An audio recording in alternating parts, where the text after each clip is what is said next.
Hello students, मैं Neeraj SCG से। Students, आज हम बात करने वाले हैं एक ट्रेंडिंग टॉपिक्स के बारे में जो आपने सुना ही होगा कि 3 कृषक कानून हैं क्या। इनके बारे में हम आज डीपली पढ़ेंगे। आपने सिर्फ 3 कृषि कानून के बारे में पढ़ा होगा कि ये है क्या एक्चुअल में, लेकिन इनकी डीप इंफॉर्मेशन जो है आज हम इस वीडियो में आपको बताएंगे। तो जैसा आपको पता है कि जो आपका ये 3 कृषक कानून है, ये आपके भारत के प्रधानमंत्री जो नरेंद्र मोदी हैं उनके द्वारा ये जो है आपका 17 सितंबर 2020 में लागू हुआ था। ठीक है, इसको काला दिन भी कहा गया किसानों के लिए, क्योंकि कईयों का मानना है कि गलत भी है और जो कईयों का मानना है सही भी है। तो आज हम वही डिस्कस करने वाले हैं कि 3 कृषि कानून है क्या और इनका फायदा है या नुकसान है, उन्हीं के बारे में हम डिस्कस करने वाले हैं। तो वीडियो के थोड़े से लास्ट तक बने रहना ताकि आपको ज्यादा समझ में आए।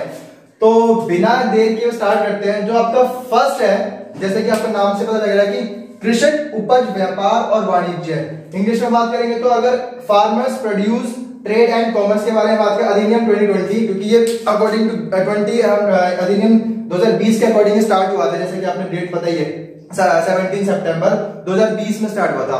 अब इस कृषक जो कानून है, कृषि कानून जो है, इसका फायदा है या नुकसान है, उसके बारे में बात करते हैं। देखो, इस कानून के तहत क्या है कि जो हमारे जो छोटे छोटे किसान हैं वो क्या कर सकते हैं कि देश के किसी भी कोने में किसी भी व्यापारी को, किसी भी दुकानदार को, किसी भी संस्थान को अपनी फसल बेच सकते हैं। पहले ऐसा नहीं था।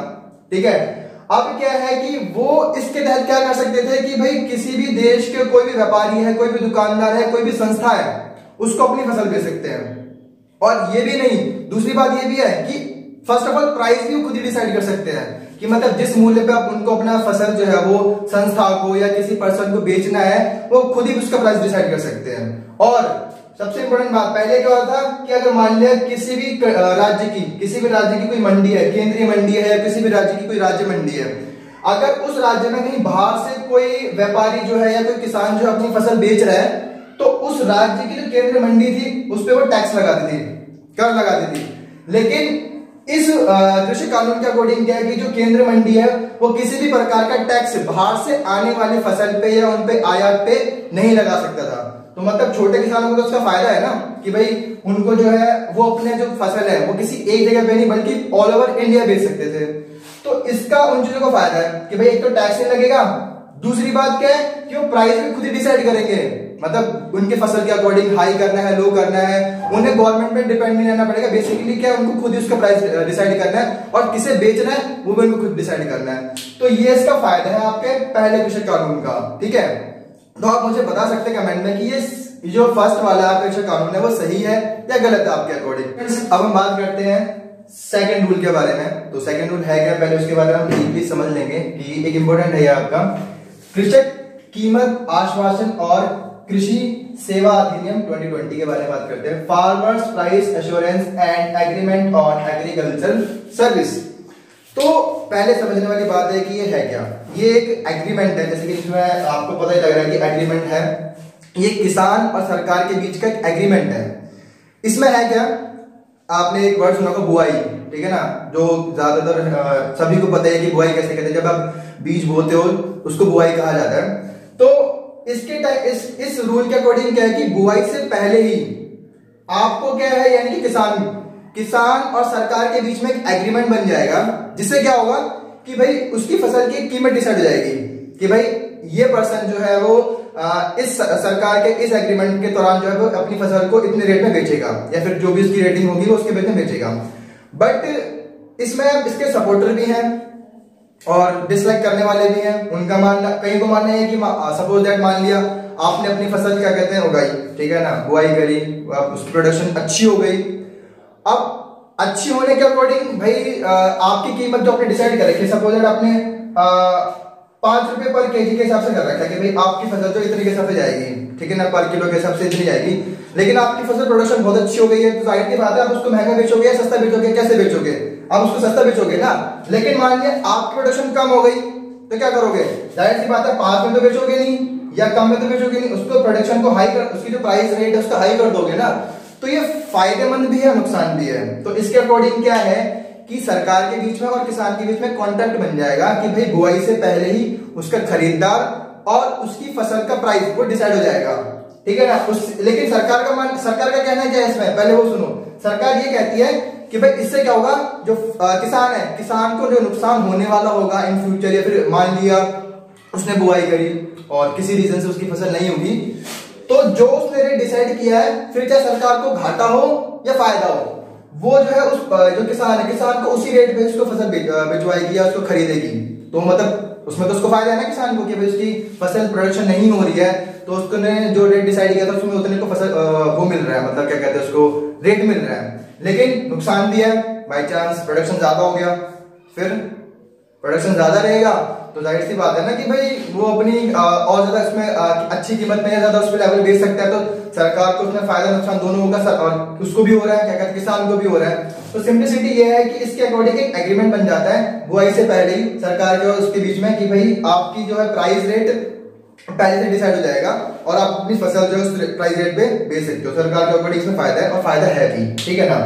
और एक और चीज इसमें यह है कि नुकसान होने से बच जाते हैं छोटे छोटे जो किसान है, लाइक जिनके पास सही तरीके से फैसिलिटीज नहीं मिल पाती, तो उनके लिए फायदा भी है। और जो हमारे लाइक अदर के किसान, थोड़े से जो रिच किसान, जो अमीर किसानों में आते हैं, उनके लिए थोड़ा नुकसानदायक भी हो सकता है। तो ये इसलिए कहने का मतलब है, हम कह सकते हैं जो तीन किसान, जो हमारे किसान कानून है, इन पे आपने देखा भी होगा कि जो लोग बैठे हुए हैं, ठीक है, धरना देके बैठे हुए थे, तो ये उन्हीं के, कहीं को लगता है कि सही भी, कहीं को गलत भी लगता है, तो ये दोनों हो सकते हैं, ठीक है। तो नेक्स्ट हम थर्ड के बारे में बात करते हैं। तो आवश्यक वस्तुएं संशोधन अधिनियम 2020, तो एसेंशियल कमोडिटीज अमेंडमेंट 2020 का है वैसे तो, लेकिन एक अमेंडमेंट आपका, एक एक्ट जो है वो एसेंशियल कमोडिटीज एक्ट जो है वो 1955 में भी हुआ था, ठीक है। तो ये एक्ट किस लिए था, पहले वो देख लेते हैं। पहले क्या होता है कि किसान जो है अपनी फसल शहर में आके किसी भी व्यापारी को दे देता था, ठीक है ना। व्यापारी उनसे जो भी उनका प्राइस रेट है, जो भी उन्होंने तय कर रखा है, क्या कहते हैं व्यापारियों ने, वो उस पर ले लेते थे। अब अपने पास स्टॉक कर लेते थे, ठीक है। स्टॉक करने के बाद में आपदा के टाइम पे या फिर किसी भी टाइम पे उनको ज्यादा महंगा बेचते थे, या फिर उसकी कालाबाजारी, मेन इसका है कालाबाजारी को रोकना था, ठीक है ना। क्या कि स्टॉक करके क्या करते थे, कालाबाजारी वो करते थे, मतलब उसको बेसिकली जो अनाज वगैरह उन्होंने स्टॉक किया है उसको ब्लैक में, जिसको कालाबाजारी बोलते हो, ब्लैक मार्केट में उसको बेच दिया, ब्लैक प्राइस पे उसको बेच देते थे, महंगा बेच देते थे। तो ये एक्ट जो बनाया गया था, एसेंशियल कमोडिटीज एक्ट, ये 1955 में बनाया गया था। इसके अकॉर्डिंग कहता है कि जो अनाज की जो कालाबाजारी है उसको रोकना था। तो ऐसे ही आपकी ये अब जो अभी 2020 की है अधिनियम 2020 में, इसके अकॉर्डिंग क्या है कि जो ना जो मतलब जो अनाज है, अनाज को हम उसका स्टॉक कर सकते हैं, ठीक है ना, उनका स्टॉक कर सकते हैं इसके अकॉर्डिंग, लेकिन उनका यूज हम जैसे आपदा के टाइम पे, या फिर कोई भी नेचुरल डिजास्टर हो गया, किसी नुकसान हो गया, कोई ऐसी प्राकृतिक आपदाएं हैं, तो उनके अकॉर्डिंग क्या है कि ना हम उनका ना उनके उस पे क्या कहते हैं भंडारण पे कोई कीमत नहीं डिसाइड है, कोई लिमिट डिसाइड नहीं है, उनका भंडारण एक लिमिट तक करेंगे। इस वाले में क्या था कि एक लिमिट डिसाइड थी उनकी, कि भाई वो ना जो व्यापारी है, व्यापारी क्या कर सकते थे, इस लेवल तक अपनी जो फसल वगैरह उसको वो कर सकते हैं, स्टॉक कर सकते हैं। लेकिन अभी जो बना अधिनियम 2020 है, इनके अकॉर्डिंग क्या है कि उनकी कीमत ना, इनका कोई लिमिट डिसाइड नहीं है, वो भंडारण कर सकते हैं। लेकिन सरकार का मानना क्या है कि वो भंडारण कहाँ फायदेमंद होगा, वो भंडारण तब आपको दिया जाएगा जैसे कि कोई अकाल पड़ गया, ठीक है, या कोई प्राकृतिक आपदा आ गई। जैसे कि अगर एग्जांपल मैं आपको दूं तो एग्जांपल आपका ये लगा लो, कोविड-19 का लगा लो। कोविड-19 के टाइम पे जो राशन की दुकानें हैं उन पे क्या था, आपको डबल गेहूं मुहैया कराई जा रही थी आप सरकार के थ्रू, और वो भी फ्री ऑफ कॉस्ट, आपको पैसे नहीं देने पड़ रहे थे, आप सभी को पता है। तो ये कहां से आ रहा था, ये जो हमने जो सरकार ने स्टॉक कर रखा है वहीं से तो मिल रहा है। अब ऐसा तो है नहीं कि भाई कोविड-19 के टाइम पे किसान जो है वो फसल उगा रहा है और वही रेट आपको दिया जा रहा है, नहीं था ऐसा। वो जितनी भी आपको सामान मुहैया कराया जा रहा था उसकी दुकान पे, राशन की दुकानों पे, सरकारी दुकानें हैं उन पे, वो आपका स्टॉक जो उन्होंने किया हुआ, भंडारण किया, वहीं से तो आपको मिल रहा था, वो भी डबल और फ्री ऑफ कॉस्ट। तो सरकार ने इसके अकॉर्डिंग क्या था कि भाई जो वस्तुएं हैं, जो अनाज है, अनाज के उस भंडारण पे ना कोई सीमा तय नहीं कर रखी थी, क्योंकि उनका मानना यह है कि ना अगर सीमा तय कर देंगे तो बाई चांस मान लिया हमने लिमिटेड है, ठीक है ना, मान लिया आपको हर मंथली ये कहा जाए कि भैया 50 रुपए तक ही रख सकते हो अपने पास, आपके पास सपोज 50 रुपए रखने हैं आपको, और कभी आपको नीड पड़ेगी 150 रुपए की, तो फिर क्या करोगे आप, वही वाली बात है। तो उन्होंने क्या किया इसमें इन्होंने इस वाले एक्ट में क्या है, सरकार ने ये डिसाइड कर दिया कि भाई उनके भंडार में ना कोई सीमा नहीं रहेगी, क्योंकि उनका मानना है कि आपातकाल के दौरान ये जो हमारे अनाज है वो लोगों के ही काम आने वाला है, ठीक है ना। तो ये हमारे 3 कृषि कानून थे जिनके बारे में हमने पढ़ा, डीपली पढ़ा इनके बारे में। अगर आपको फिर भी नहीं समझ में आया तो आप बता देना कमेंट में, हम और डीपली वीडियो बना देंगे इसके ऊपर।